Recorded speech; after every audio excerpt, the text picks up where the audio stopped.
Antes de que existieran las advertencias, antes de que se hablara de posesiones, demonios o puertas abiertas, hubo una simple pregunta. ¿Y si los muertos todavía pudieran hablar? Durante más de un siglo, millones de personas han apoyado sus dedos sobre una misma superficie, esperando una respuesta. Algunas la obtuvieron, otras jamás volvieron a ser las mismas. Finales del siglo XIX. Estados Unidos intenta recomponerse tras una de las heridas más profundas de su historia. La guerra civil ha terminado, pero ha dejado más de 600.000 muertos. Cada ciudad tiene cementerios nuevos. Cada familia, un nombre que ya no responde. En una época sin teléfonos, sin grabaciones y sin despedidas reales, la muerte no cerraba ciclos, los dejaba abiertos. Y cuando una sociedad no puede aceptar el silencio, comienza a buscar respuestas en lugares peligrosos. En ese vacío emocional, una creencia comenzó a crecer con fuerza: el espiritismo. La idea de que la muerte no era un final definitivo, sino una habitación contigua, un lugar cercano, invisible, pero accesible. Durante las décadas de 1870 y 1880, los salones espiritistas se multiplicaron. Personas comunes se reunían alrededor de mesas, tomados de las manos, esperando una señal, un golpe, un movimiento, una voz. Los médiums se volvieron figuras respetadas. Algunos afirmaban escuchar susurros, otros sentir presencias que les hablaban desde la oscuridad. Pero había un problema. No todos podían ver, no todos podían escuchar, y no todos podían confiar en un intermediario humano. Entonces surgió una idea tan simple como inquietante. ¿Y si los espíritus no necesitaran un medium? ¿Y si pudieran comunicarse directamente? En la ciudad de Baltimore, estado de Maryland, en el año 1890, un abogado llamado Elijah Bond registró una patente peculiar. No era un arma, no era una máquina, era un tablero, un rectángulo de madera con letras, números y palabras básicas. Sí, no, y una última palabra colocada en la parte inferior: adiós. Según la patente, el dispositivo permitiría comunicarse con entidades invisibles mediante un puntero móvil. No hablaba de demonios, no hablaba de riesgos, solo prometía respuestas. Durante una sesión privada, alguien hizo una pregunta aparentemente inocente. ¿Cómo te llamas? El puntero comenzó a moverse. Letra por letra, sin ayuda visible, formó una palabra que nadie esperaba: Ouija. Nadie supo qué significaba. Algunos dijeron que era una mezcla de sí en distintos idiomas. Otros, que era solo un sonido sin sentido.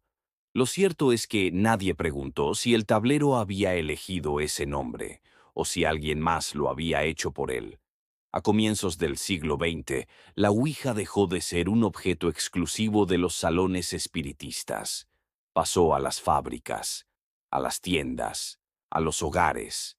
Se vendía como entretenimiento familiar, como un juego de mesa más, algo para usar después de la cena. Ni las cajas, ni la publicidad, ni los manuales advertían nada.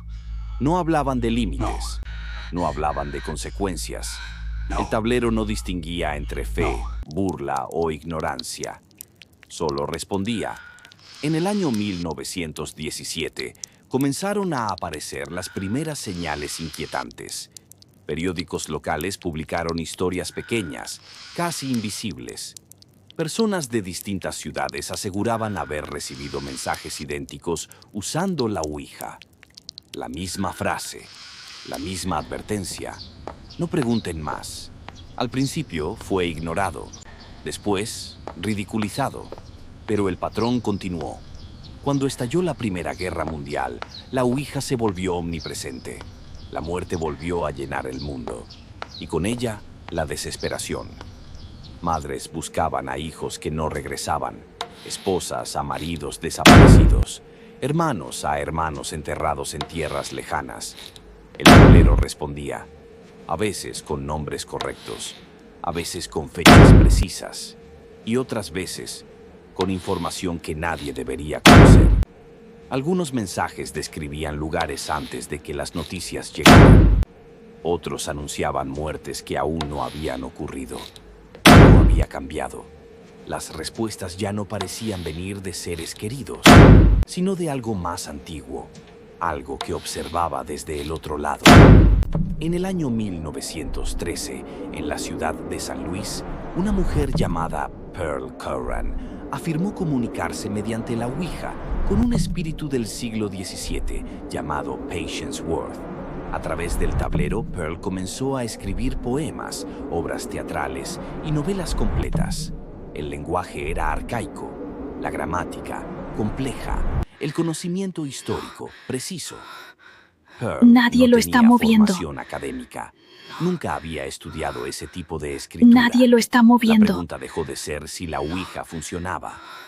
La verdadera Nadie lo pregunta está era, moviendo. ¿quién estaba respondiendo realmente? Durante la Nadie lo década está de moviendo. 1920, las advertencias comenzaron a surgir Nadie desde lo está distintos moviendo. sectores. La iglesia habló de peligros espirituales. Nadie lo está Psicólogos moviendo. hablaron de disociación. Otros simplemente Nadie lo está guardaron moviendo. silencio, porque aceptar lo que estaba ocurriendo implicaba asumir una idea incómoda, que la Ouija no era solo un objeto inerte, sino un punto de contacto, un lugar donde algo más encontraba la forma de manifestarse sin violencia, sin dramatismo, solo con constancia. No irrumpía, se insinuaba. Con el paso de los años, los testimonios comenzaron a repetirse con una precisión inquietante. Personas que jamás se habían conocido, en lugares distintos y contextos distintos, describían sensaciones casi idénticas tras usar el tablero. No hablaban de miedo inmediato ni de experiencias espectaculares. Hablaban de una incomodidad progresiva, de la sensación de que el ambiente se volvía más pesado, de una atención invisible hacia ellos. Muchos coincidían en un detalle perturbador. Después de varias sesiones, la Ouija ya no parecía necesitar preguntas completas. El puntero comenzaba a moverse apenas los dedos tocaban la superficie, como si el contacto humano fuera solo una señal de permiso. En algunos casos, las respuestas se adelantaban. El tablero completaba frases que nadie había terminado de formular, o respondía a preguntas que aún no habían sido expresadas en voz alta. Las respuestas también cambiaron en su contenido. Dejaron de ser vagas o ambiguas. Comenzaron a aparecer nombres que nadie reconocía. Nombres antiguos, asociados a incendios olvidados, hospitales cerrados, instituciones abandonadas, pueblos que habían desaparecido de los mapas, lugares marcados por tragedias que la historia había registrado solo de forma superficial. Las explicaciones racionales intentaron imponerse. Se habló de sugestión colectiva, de movimientos They keep inconscientes, saying de we're not autosugestión. alone. Pero todas esas teorías comenzaban a They fallar keep frente a un saying elemento we're not persistente, alone. la información. La They Ouija keep no solo saying respondía a we're lo que not se le alone. preguntaba, mencionaba datos que They quienes keep participaban saying en la we're not sesión alone. no podían conocer. La Ouija They no keep saying improvisaba, we're not alone. recordaba. En varios registros They keep documentados, saying el tablero we're not hizo alone. referencia a sucesos que aún no habían They ocurrido. keep saying Accidentes we're not que se alone. producirían semanas después. They Muertes que keep todavía no saying figuraban we're en not ningún alone. informe. En todos esos casos They se keep repitió el saying mismo patrón. we're not alone. La sesión no había sido cerrada They keep correctamente. saying we're Nunca not decir alone. adiós. Nunca marcar un final claro. They keep Nunca saying retirar las we're manos not de forma alone. consciente. Como si al no They cerrar la keep puerta, saying algo we're hubiera not alone. aprendido el camino de regreso. Y con el They tiempo keep saying hubiera decidido we're not quedarse. alone. Quienes utilizaron la Ouija comenzaron They a keep describir saying efectos que we're not persistían alone. mucho después de abandonar el tablero. Sueños recurrentes con letras que se movían solas. Sensación constante de ser observados en habitaciones vacías. Pensamientos que no parecían propios, sino sugeridos de forma silenciosa, casi imperceptible. No se trataba de apariciones espectaculares, No había sombras claras ni voces definidas. Había algo más perturbador. Continuidad, como si aquello que había respondido una vez se negara a aceptar el silencio posterior. Como si la comunicación no hubiera terminado cuando la sesión terminó. Durante la segunda mitad del siglo XX, la Ouija fue convertida en juguete, en broma, en desafío cultural. Apareció en películas, programas de televisión y relatos ficticios. Pero para quienes habían tenido experiencias reales, el miedo no estaba en la exageración, sino en la repetición exacta de los mismos fenómenos, una y otra vez. Psicólogos observaron un patrón inquietante en usuarios frecuentes del tablero. No mostraban signos de histeria ni delirios abiertos. Mostraban algo distinto, una sensación constante de vigilancia interna, como si algo no los controlara, pero sí los observara desde muy cerca.